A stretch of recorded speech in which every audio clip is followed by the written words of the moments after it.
Sebagaimana nabi-nabi palsu dahulu tampil di tengah-tengah umat Allah, demikian pula di antara kamu akan ada guru-guru palsu. Mereka akan memasukkan pengajaran-pengajaran sesat yang membinasakan.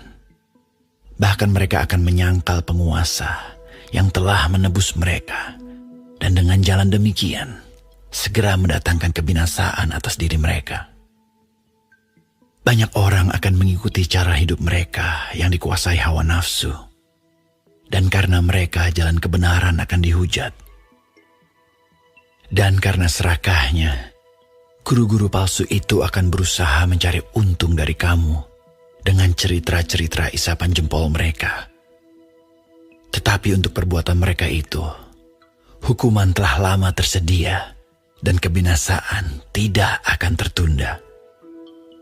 Sebab jikalau Allah tidak menyayangkan malaikat-malaikat yang berbuat dosa, tetapi melemparkan mereka ke dalam neraka dan dengan demikian menyerahkannya ke dalam gua-gua yang gelap untuk menyimpan mereka sampai hari penghakiman.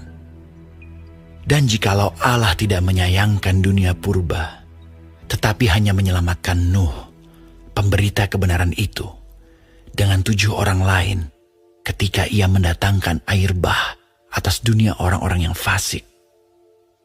Dan jikalau Allah membinasakan kota Sodom dan Gomora dengan api, dan dengan demikian memusnahkannya dan menjadikannya suatu peringatan untuk mereka yang hidup fasik di masa-masa kemudian, tetapi ia menyelamatkan Lot, orang yang benar, yang terus-menerus menderita oleh cara hidup orang-orang yang tak mengenal hukum dan yang hanya mengikuti hawa nafsu mereka saja. Sebab orang benar ini tinggal di tengah-tengah mereka, dan setiap hari melihat dan mendengar perbuatan-perbuatan mereka yang jahat itu, sehingga jiwanya yang benar itu tersiksa. Maka nyata bahwa Tuhan tahu menyelamatkan orang-orang saleh dari pencobaan, dan tahu menyimpan orang-orang jahat untuk disiksa pada hari penghakiman. Terutama mereka yang menuruti hawa nafsunya karena ingin mencemarkan diri dan yang menghina pemerintahan Allah. Mereka begitu berani dan angkuh sehingga tidak segan-segan menghujat kemuliaan. Padahal malaikat-malaikat sendiri yang sekalipun lebih kuat dan lebih berkuasa daripada mereka tidak memakai kata-kata hujat kalau malaikat-malaikat menuntut hukuman atas mereka di hadapan Allah. Tetapi mereka itu sama dengan hewan yang tidak berakal, sama dengan binatang yang hanya dilahirkan untuk ditangkap dan dimusnahkan.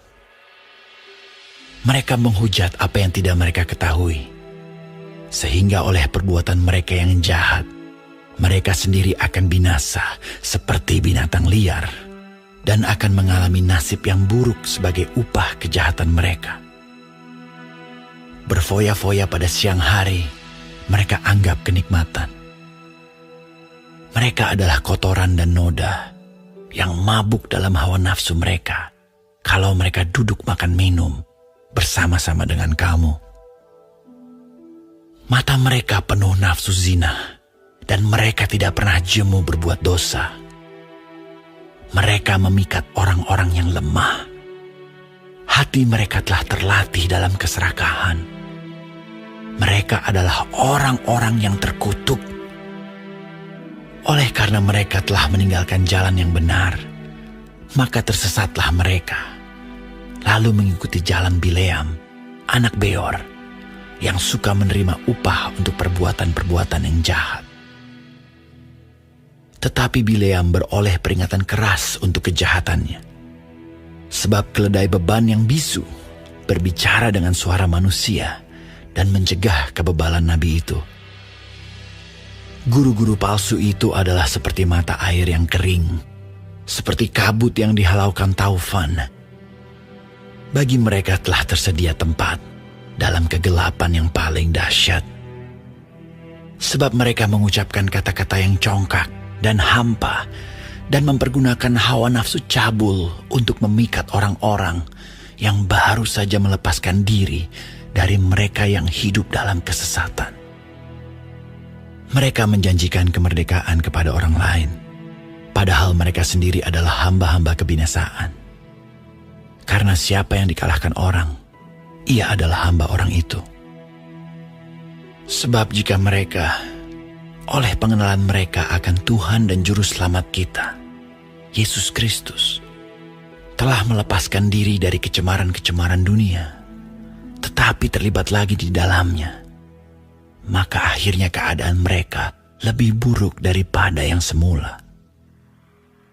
Karena itu bagi mereka adalah lebih baik jika mereka tidak pernah mengenal jalan kebenaran daripada mengenalnya, tetapi kemudian berbalik dari perintah kudus yang disampaikan kepada mereka.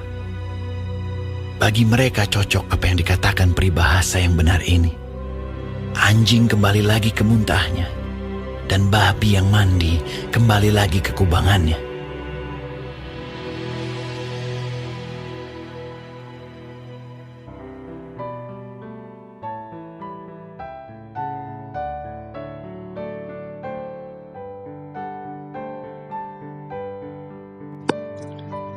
Shalom semua jemaat Tuhan, kembali kita di dalam pendalaman Alkitab Clearside. Sekarang kita sudah memasuki kitab 2 Petrus 2. Tuhan Yesus memberkati. Di dalam ayat 1 sampai 22, nabi-nabi dan guru-guru yang palsu.